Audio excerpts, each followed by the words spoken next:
Good morning, students. আজি আমি ৰাউলাট and 1919 ইয়াৰ পৰা পঢ়িম। তোমালোকে কিতাপ উলিয়াই চাই যোৱা। 1917 চনত ভাৰতৰ গভৰ্ণৰ জেনেৰেল লৰ্ড চেমছফোৰ্ডে ন্যায়াধীশ ছিডনী ৰাউলাটৰ অধ্যক্ষতাত বিদ্ৰোহী কাৰ্যকলাপৰ প্ৰকৃতি আৰু পৰিসৰৰ বিষয়ে অনুসন্ধান কৰিবলৈ এখন আয়োগ গঠন দিছিল। প্ৰয়োজন সাপেক্ষে বিধানপালিকাক এই ক্ষেত্ৰত যথাযথ ব্যৱস্থা গ্ৰহণ কৰাৰ পৰামৰ্শ দিবলৈও আয়োগক নিৰ্দেশ দিয়া হৈছিল। এই আয়োগৰ পৰামৰ্শমতে চৰকাৰে 1919 চনত ৰাউলাট আইন প্ৰণয়ন কৰিছিল। এইটো প্ৰশ্ন হ'ব পাৰে আৰু তোমালোকক ইতিমধ্যে মই ইয়াৰ প্ৰশ্ন উত্তৰ লিখি দিছোঁ, চাবা। উক্ত আইনখনে যিকোনো এজন মানুহকে বিনা বিচাৰে কাৰাগাৰত নিক্ষেপ কৰিবলৈ চৰকাৰক অধিকাৰ প্ৰদান কৰিছিল। এই আইনখনে ভাৰতীয়সকলৰ মাজত ব্যাপক প্ৰতিক্ৰিয়াৰ সৃষ্টি কৰিছিল। ইয়াৰ পিছত আহিলে 2.03 সত্যাগ্ৰহ বা অহিংস আন্দোলন 1919। ৰাউলাট আইনৰ প্ৰতিবাদত গান্ধীজীয়ে 1919 চনত সত্যাগ্ৰহ বা অহিংস আন্দোলন আৰম্ভ কৰিছিল। গান্ধীজীৰ মতে সত্যাগ্ৰহ হ'ল এক আধ্যাত্মিক আন্দোলন, এক বিশুদ্ধীকৰণ আৰু প্ৰায়শ্চিত্তকৰণৰ প্ৰক্ৰিয়া। 1919 চনৰ 6 এপ্ৰিলত হৰতাল কাৰ্যসূচীৰে এই আন্দোলন আৰম্ভ হৈছিল।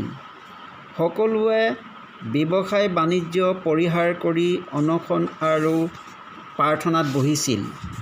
লাহে লাহে এই আন্দোলনে এক বৃহৎ গণ আন্দোলনত পৰিণত হৈছিল। এই আন্দোলনে গান্ধীজীক এজন অতি সম্ভাৱনাপূৰ্ণ সৰ্বভাৰতীয় নেতাৰ ৰূপত প্ৰতিষ্ঠা কৰিছিল। তেওঁক গ্ৰেপ্তাৰ কৰা হয় যদিও লগে লগে মুক্তিও দিয়া হয়। চৰকাৰে এই গণ আন্দোলনটোক কঠোৰ হাতেৰে দমন কৰিছিল। তাৰপিছত আহিলে 2.04 জালিয়ানৱালাবাগৰ হত্যাকাণ্ড 13 এপ্ৰিল 1919। 6 এপ্ৰিলৰ হৰতালৰ এসপ্তাহমানৰ ভিতৰতে পঞ্জাৱৰ বেছিভাগ অঞ্চলতে আন্দোলনটোৱে তীব্ৰ ৰূপ ধাৰণ কৰিছিল। 10 এপ্ৰিলত ডক্টৰ সত্যপাল আৰু ডক্টৰ কিটছলিও নামৰ ৰাজ্যখনৰ দুজন জনপ্ৰিয় নেতাক গ্ৰেপ্তাৰ কৰি অমৃতসৰৰ পৰা নিৰ্বাসিত কৰা হয়। 13 এপ্ৰিলত অমৃতসৰৰ জালিয়ানৱালাবাগত এখন গণসভা অনুষ্ঠিত হৈছিল। তদানীন্তন নিৰাপত্তাৰ দায়িত্ববাহী বিষয়া জেনেৰেল ডায়াৰে উক্ত সভাখন অনুষ্ঠিত হোৱাত কোনো বাধা প্ৰদান কৰা নাছিল। সভাখন অনুষ্ঠিত হোৱা পথাৰখনৰ সকলো ফালে ওখ দেৱাল আছিল আৰু প্ৰৱেশ কৰিবলৈ এটা মাত্ৰ সৰু পথ আছিল। সভাখন অনুষ্ঠিত হৈ থাকোঁতেই হঠাতে জেনেৰেল ডায়াৰৰ নিৰ্দেশত নিৰাপত্তাৰক্ষীয়ে অসহায় নিৰস্ত্ৰ মানুহবোৰৰ ওপৰত নিৰ্দয়ভাৱে গুলী চলাবলৈ আৰম্ভ কৰিছিল। সেই নিৰ্দয় গুলীচালনাত শ শ লোকৰ মৃত্যু হৈছিল আৰু বহুতো লোক আহত হৈছিল। পঞ্জাৱত অসামৰিক শাসন জাৰি কৰা হৈছিল। যধে মধে গ্ৰেপ্তাৰ, সম্পত্তি বাজেয়াপ্ত কৰা, লাঠি চালনা ইত্যাদিৰ দৰে অগণতান্ত্ৰিক দমন নীতিৰে উক্ত সময়ছোৱাত জনসাধাৰণক হাৰাশাস্তি কৰা হৈছিল। চৰকাৰে লৰ্ড হাণ্টাৰৰ নেতৃত্বত পঞ্জাৱৰ ঘটনা প্ৰবাহৰ বিষয়ে অনুসন্ধান কৰিবলৈ এখন আয়োগ গঠন কৰি দিছিল। লণ্ডনত ব্ৰিটিছ চৰকাৰে জেনেৰেল ডায়াৰক চাকৰিৰ পৰা অব্যাহতি দিছিল, কিন্তু তেওঁক দোষমুক্ত বুলিও ঘোষণা কৰা হৈছিল। গোটেই দেশখনতেই অসন্তুষ্টিৰ বতাহ বলিছিল।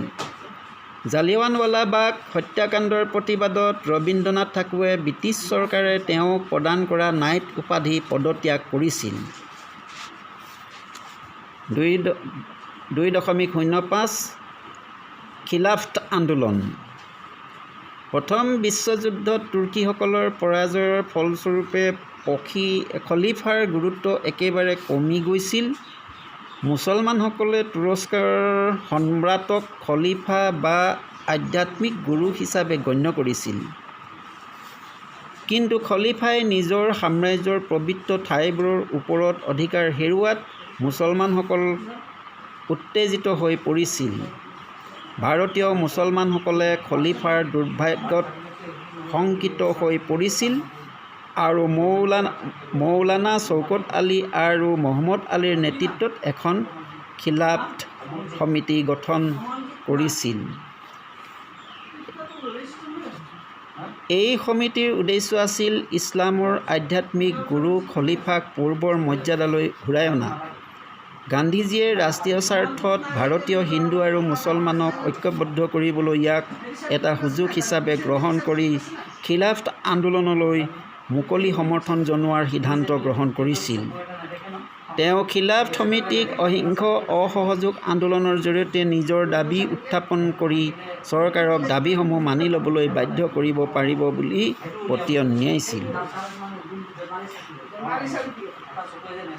2.06 অসহযোগ আন্দোলন 1920 চনৰ পৰা 22 চনলৈ। ভাৰতৰ স্বাধীনতা সংগ্ৰামৰ ইতিহাসত অসহযোগ আন্দোলন এক গুৰুত্বপূৰ্ণ অধ্যায়। ভাৰতীয় জাতীয় কংগ্ৰেছৰ নেতৃত্বত এই আন্দোলন 1920 চনৰ পৰা 1922 চনলৈ চলিছিল। গান্ধীৰ সবল নেতৃত্বত এই আন্দোলনে অহিংস পথেৰে ব্ৰিটিছ শাসনৰ পৰা ভাৰতবৰ্ষক মুক্ত কৰিবলৈ দৃঢ় প্ৰতিজ্ঞ হৈছিল। আন্দোলনকাৰীসকলে ব্ৰিটিছৰ সামগ্ৰী কিনিবলৈ অমান্তি হৈছিল আৰু থলুৱা কুটীৰ শিল্পৰ সামগ্ৰীহে ব্যৱহাৰ কৰিছিল। এইখিনিলৈকে থাকক।